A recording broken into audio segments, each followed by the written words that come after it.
Hey guys, how's it going? Today we're going to go over a build guide and what we're looking for in a build and how to follow one to properly survive when we're starting out and how exactly to go about it.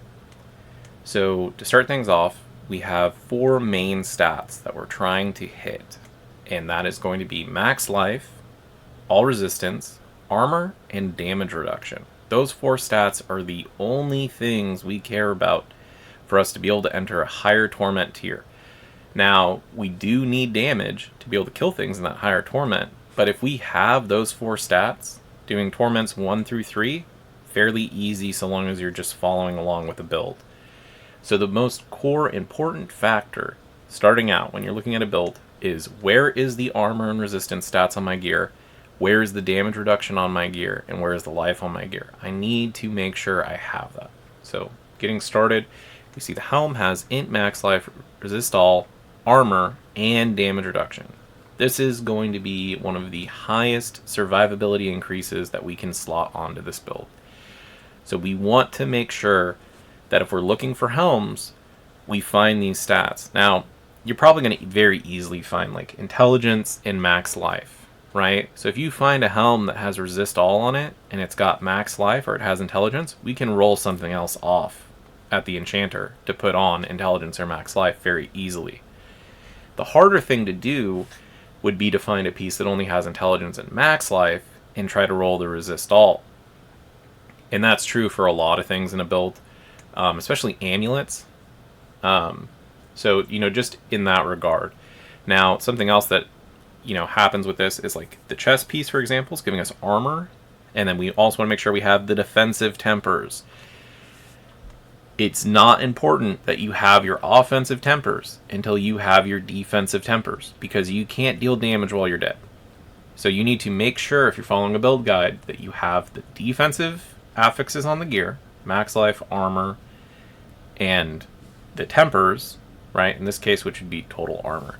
In other builds, it might be fire resistance, it might be resistance of another type, it could even be dodge chance.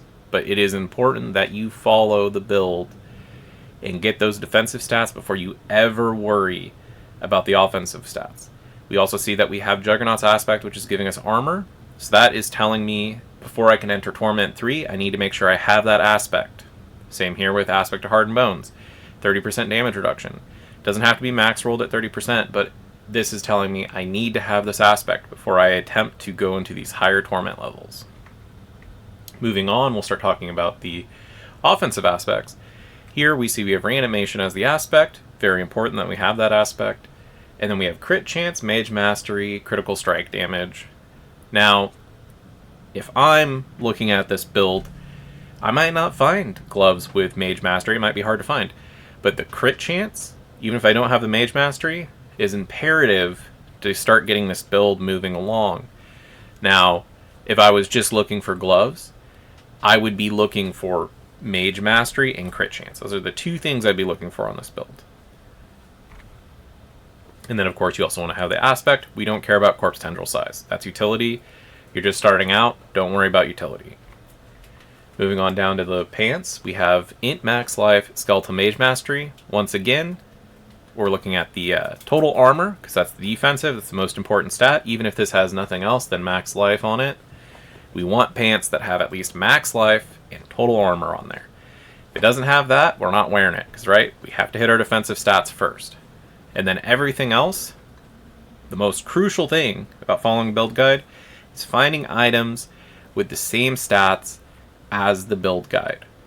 It doesn't matter what they roll, in most cases, unless it's like an end game build where you're like min-maxing. If you're just getting started out, the only thing you care about is that it has the right stats and it has the right tempers. Once again, we're looking for on the tempers, we're looking for the defensive, and then the offensive, and then the utility. That's the order we should be going on every piece of gear. We want the defensive, offensive, then utility. If we don't do that, we can't survive. We can't deal damage. Moving down to the boots. These are pretty much all utility, except for the warrior mastery. So if we're looking for boots, any boots with skeletal warrior mastery, we could slot here. Going down to the weapon's a little different. We want to not only have the stats, right? Well, I mean, ideally when we're looking for a weapon, item level 800, that is preferred. If you can't get 800, 750 is fine. Look for an 800. We want to make sure it's a two-handed scythe, right? Make sure it's the right item type. We want to make sure that it has the right stats rolled on it. We want to make sure intelligence, max life, critical strike damage. We want to make sure that we have the mages cast twice temper for damage, and we want to make sure it has critical strike damage. Now, if you can't get the tempers, just having a weapon with that item level in the right stats is going to get you there. As for the aspect, on weapons and amulets, it is crucial that you have the aspect that the build lists, right? The reason for this is that weapons are going to 2 times the value on that aspect. That aspect is going to go from like, this would have been 110% if it wasn't on here. Or sorry, it'd be 120. No, it'd be 110. It'd be 110% on here. Because it's on a weapon, it's 220. It's doubling it. That's the same for the amulet. We look at the amulet and then we see we have, aspect of Frenzy Dead. This is increased 1.5 times. So weapon is 2 times, two-handed weapon's 2 times. A amulet is 1.5 times. A one-handed weapon is going to be the same as all your other like rings and glove slots, where it's going to be, the same as the aspect is at a base level. Moving on to the amulet, we see that the only thing on here is the Hellbent and Intelligence. There's no third stat, ult cooldown, and crit damage. What the build guide creator is telling us is that these are the stats that matter. We don't care what the third stat on the amulet is right now.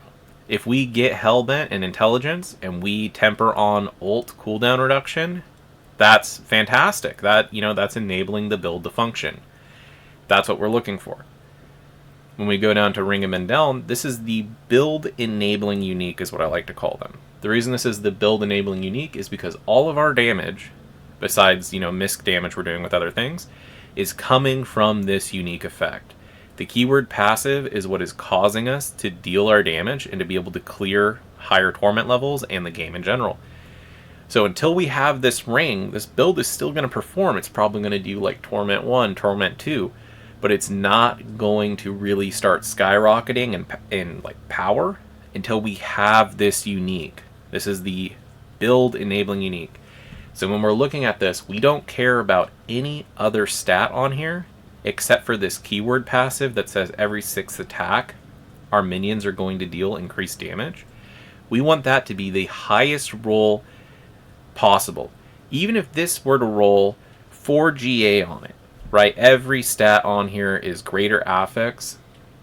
If this only does 4,129 out of the potential 7,146, a ring that is non-GA that has, that 7,000 is going to do more damage.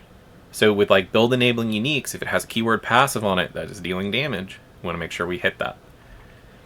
And then of course, we only have 1 GA selected, so that's the build creator again telling us this is the main stat that's going to increase the damage of that unique.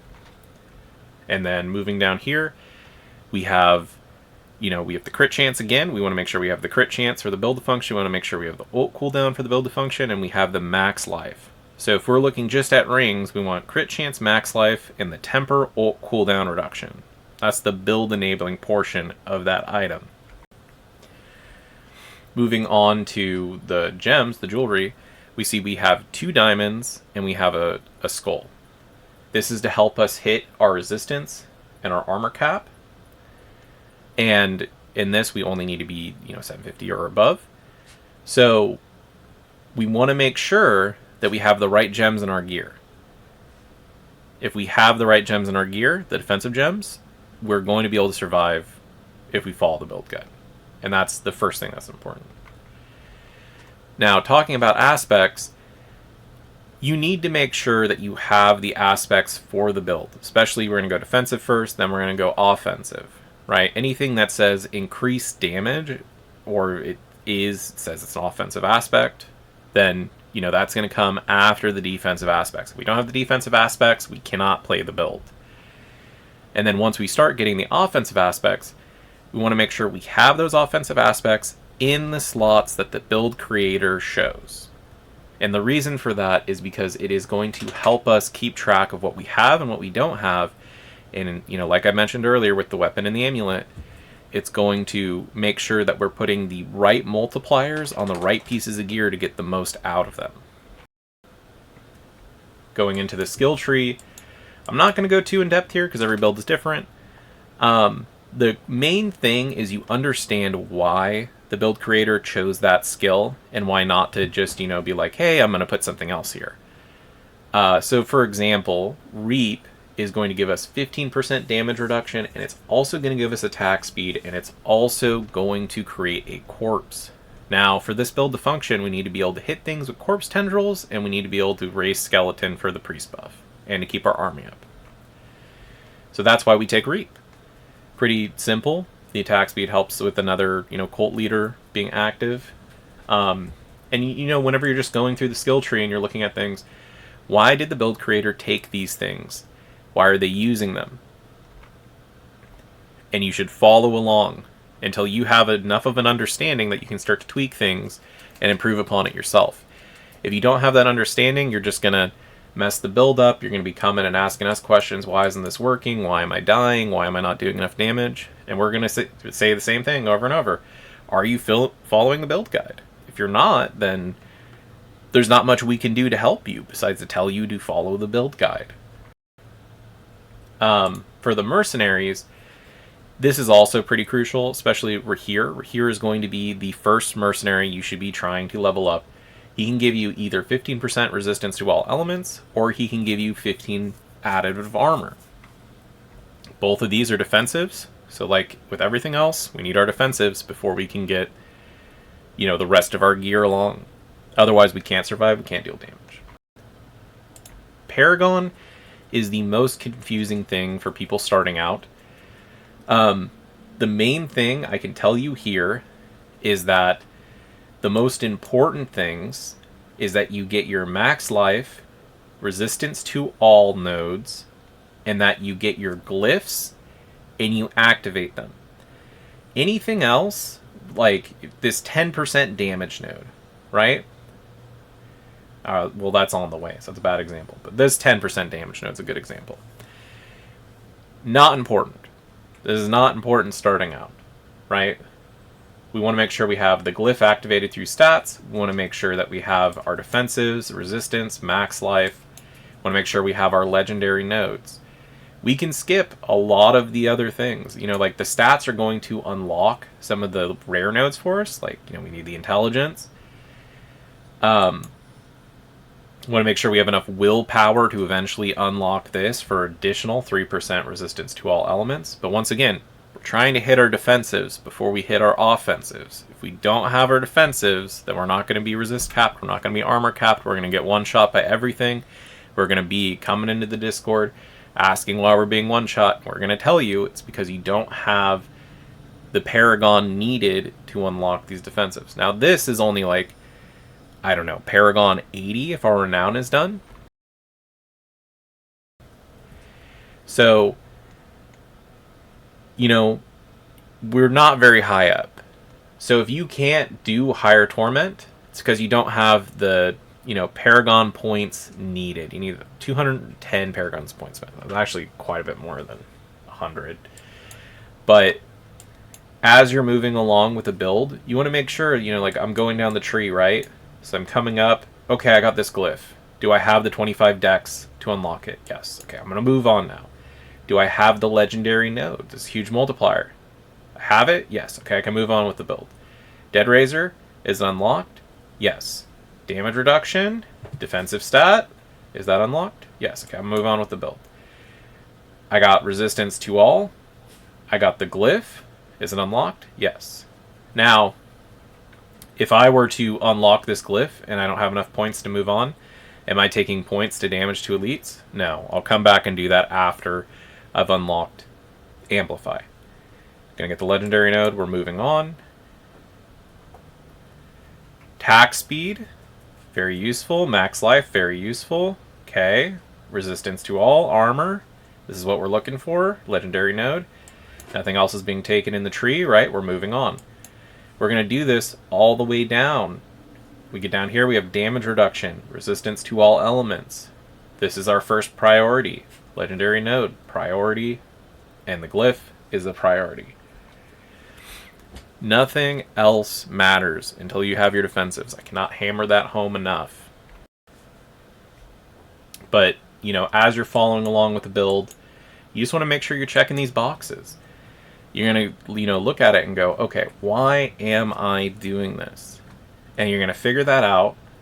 And then if you can't figure it out, you can ask someone. And we're more than happy to help you in that regard. It's just, I really want people to be able to understand why we do certain things and, why it's important. Because I feel like people get very frustrated when they're trying to follow a build guide and they can't figure out what's going wrong. And once you understand how to do this from one build, you can do this for every build. You're on max roll, or you're on D4 builds or whatever site you follow, and you're looking at a build guide and you're like, oh, why can't I survive? And it's like, oh, okay, well, I'm missing the chest piece that has armor with an armor temper on it. I'm missing the helm that has resistance to all elements and armor on it. These are the reasons I can't survive. Why am I not doing enough damage? Oh, I don't have this unique item that is essential for the build. I don't have this aspect that is essential for me doing damage on this build. Another thing is like having the right glyphs and hitting, glyph level 46. When I do this, I'm increasing my damage, once I hit 46. It's imperative that I just have the glyph, right? If I have the glyph, that's the imperative portion. The legendary bonus is more damage, but every glyph that I have is like another aspect of reanimation. It's not as high of a value, but it's still a multiplier. And every multiplier is a huge increase in damage, right? Like, let's just do a quick example. Let's say I deal 50,000 damage, and I have Gravekeeper, right? If I have this glyph, and I get the legendary bonus, that's going to be 1.108. So I just increased my damage by a little over 10%. Right there. That is a huge increase, especially as the numbers get bigger. So getting 5 glyphs is massive. Getting the right aspects on your gear is massive. Every time you add a new multiplier, you're increasing your damage substantially. Now, to alleviate some confusion on the additive, because some people would see like critical strike damage on a piece of gear, right? This is additive. How this works is you have all these stats, right? So we're going to go down to start here at critical strike damage. You would add up, so it'd be 1,477.5. And then you would go down to vulnerable, 65. Summoning damage, 40. 177. All damage. Damage to elites. Damage versus healthy. You take all of these stats, you add them together, right? You divide them by 100, you plus 1, right? That 1 is just to make it a multiplier. All these stats go into the same bucket and become one ginormous multiplier. So every time we have a dedicated multiplier, that is 1.18 for the every corpse, 1.108 for the legendary bonus. We have 1.5 or 1.05 for the legendary bonus. We have 1.15 for the glyph. So the additive is super important in the end game, but it is not as crucial starting out as the multiplier.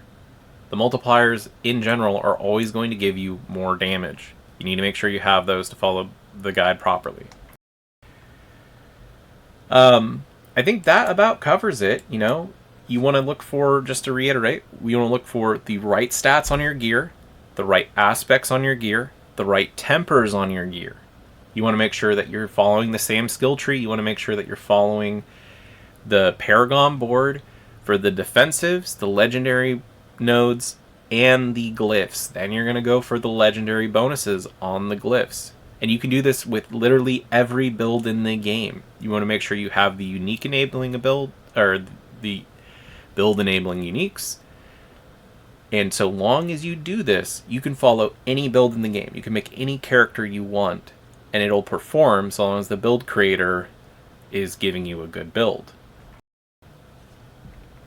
But I just wanted to clarify this and answer some questions and really just bring this point across. I hope this helps some people. I hope this answers a lot of questions for people.